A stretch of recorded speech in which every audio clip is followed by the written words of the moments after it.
Hello, guys, welcome back to my course. Welcome back to GM Films. And in this course, we will be learning to sculpt the Pixar style character.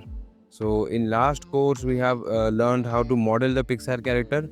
In this course, we will be learning how to sculpt their character. So, we have completely finished the modeling part. ठीक है, तो अब शुरू करते हैं sculpting. तो जैसा कि आप देख सकते हैं, मैंने स्कल्प्ट करने के लिए मेरे सारे बेस मॉडल्स को जो हमने लास्ट लेक्चर में मॉडल किया था, तो मैंने उसको सेपरेट कलेक्शन में डाल दिया है। कलेक्शन में डालने के बाद मैंने हर बेस मॉडल के सारे मॉडिफायर्स को भी अप्लाई कर दिया है, जो कि बहुत इंपॉर्टेंट स्टेप है।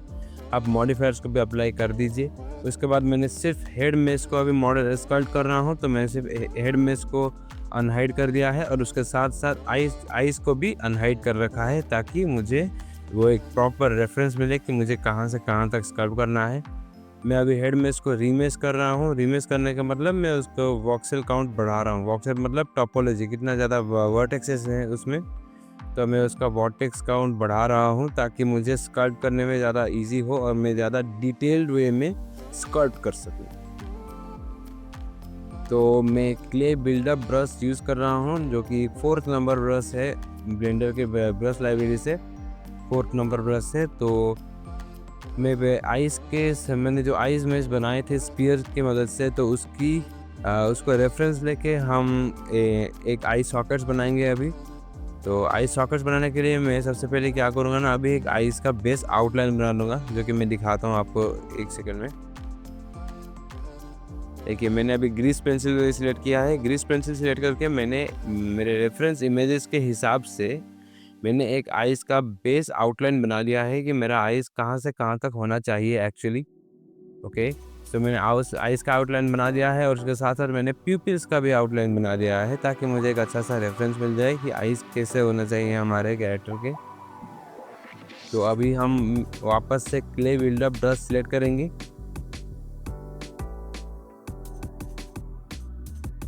ओके, सो क्ले बिल्डअप ब्रश सेलेक्ट करते हैं। सेलेक्ट करने के बाद हम कंट्रोल दबा के उसको स्कल्प्ट करेंगे। कंट्रोल दबाने का मतलब ये है कि हम हमारे ब्रश को एक नेगेटिव स्ट्रेन देते हैं। मतलब जब हम उसको स्कल्प्ट करेंगे तो वो नेगेटिव डायरेक्शन में स्कल्प्ट करेगा, जो कि हमारे आई सॉकेट्स के लिए, इस केस में हमारे आई सॉकेट्स अंदर की तरफ स्कल्प्ट होने चाहिए। तो मैं कंट्रोल दबा के कर रहा हूँ। आप कंट्रोल दबाए बिना उसके हमारे ब्लेंडर के टॉप बार में प्लस माइनस है, आप माइनस को भी सेट कर सकते हैं, तो एक ही चीज़ है, ठीक है। लेकिन कंट्रोल दबा के करने में मुझे थोड़ा ज़्यादा फ्लेक्सिबिलिटी मिलता है, तब मैं कंट्रोल दबा के कर रहा हूँ।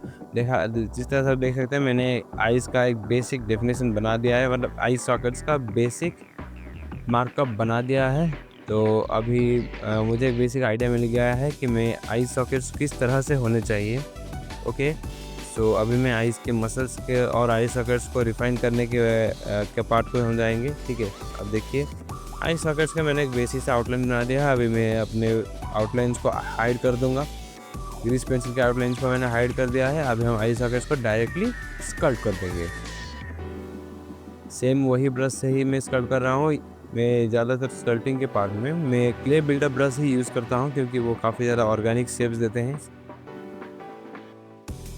तो अभी हम इस प्रोसेस को थोड़ा सा फास्ट फॉरवर्ड कर देते हैं, ताकि ये पार्ट जल्दी से हम ख़त्म करके आगे की तरफ बढ़ सकें। आइज़ को अच्छे से स्कल्प्ट करना बहुत ज़्यादा इम्पोर्टेंट है, क्योंकि आइज़ जो है हमारे कैरेक्टर को ट्रू रियलिज्म और बिलीवेबल बनाते हैं। आइज़ को परफेक्ट बनाना बहुत ज़्यादा ज़रूरी है। तो आप इस तरह से आइज़ को अच्छे से परफेक्ट बना लीजिए। आइज़ के चारों तरफ मैंने एक छोटा सा मसल्स के जैसा ही बना दिया है। आगे हम फेस मसल्स की तरफ जाएंगे। तो मैंने एक बेसिक सा आउटलाइन बना लिया है कि मैंने फेस मसल्स को किस तरह से बनाना है।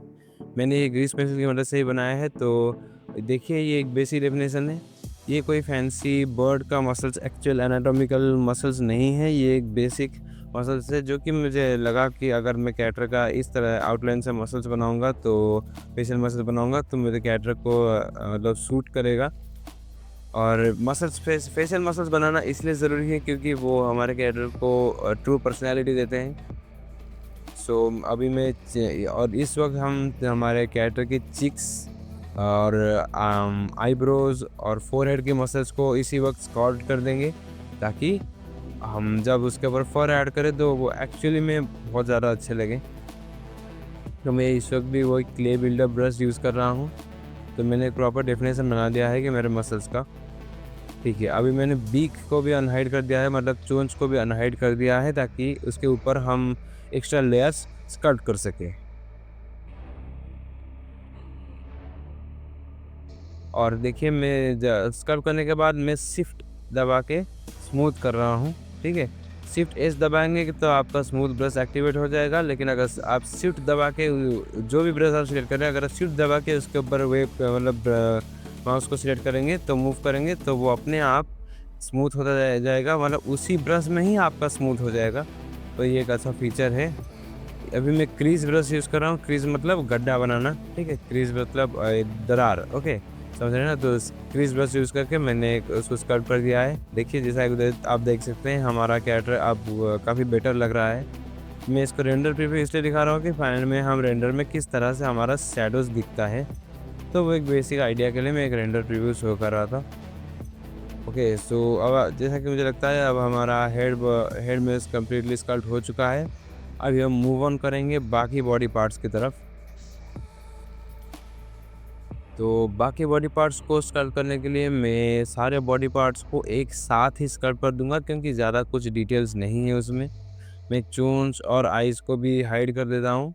अभी मैंने सारे बॉडी पार्ट्स को एक साथ जॉइन करके मैंने रीमेश मॉडिफायर ऐड कर दिया है। रीमेश मॉडिफायर या फिर आप स्कल्प्ट मोड में भी जाके मैंने उसको रीमेश कर दिया है। अब रीमेश करने में मुझे ये आसानी होती है कि मैं उसके ऊपर डायरेक्टली एक प्रॉपर एनाटॉमी स्कल्प्ट कर सकूँ। ठीक है, देखिए ये एक नॉर्मल ह्यूमन के बेस में जैसा ही दिख रहा है, तो हम लगभग एक ह्यूमन के एनाटॉमी की तरह ही इसको स्कल्प्ट करेंगे। सबसे पहले मैं आर्म्स के मसल्स को स्कल्प्ट कर दूंगा। आर्म्स और चेस्ट के बीच में जो मसल्स होता है ना, ट्रांजिशन मसल्स, उसको स्कल्प्ट कर दूंगा। ठीक है, सबसे पहले हम इस क्रीजेस को स्मूथ कर देंगे, जो मैं यहाँ पर भी शिफ्ट दबा के ही कर रहा हूँ। मैंने शिफ्ट एस या फिर स्मूथ ब्रश को सिलेक्ट नहीं किया है। मैंने शिफ्ट दबा के यहाँ पर स्मूथ कर रहा हूँ उसके एजेस को। मैंने मिरर में मैंने सिमेट्री भी ऑन कर रखा है, ताकि मेरे लेफ्ट साइड दोनों एक साथ स्कल्प्ट होते रहे।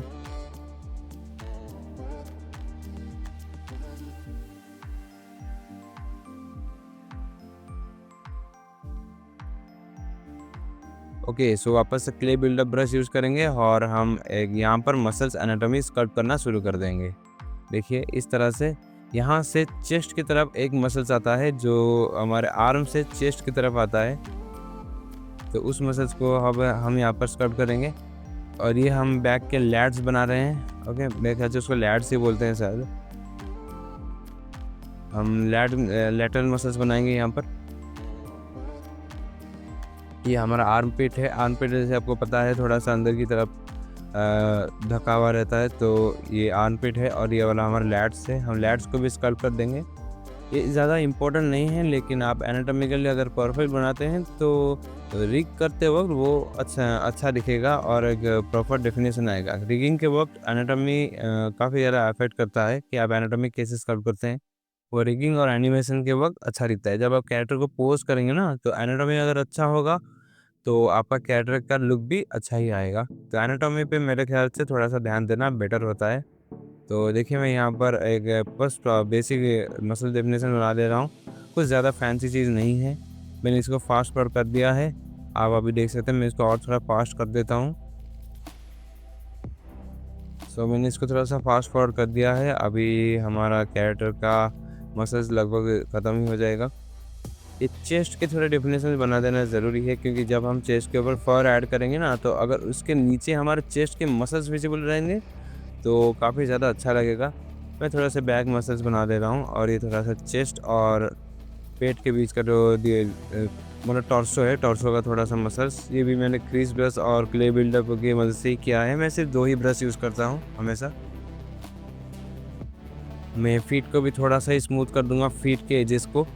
फीट के और लेग्स के एजेस को थोड़ा सा स्मूथ कर दूंगा। और जैसे कि आप देख सकते हैं, पूरा स्कल्प्टिंग अब कंप्लीट हो गया है। कितना कम टाइम में हमने स्कल्प्ट बना दिया है। तो मैं जब एक्चुअली बना रहा था तो मुझे मैक्सिमम 15 से 20 मिनट ही लगे थे। तो आपका जल्दी से मैंने स्कल्प्ट बना दिया है। बस इतना ही था स्कल्प्टिंग के पार्ट में।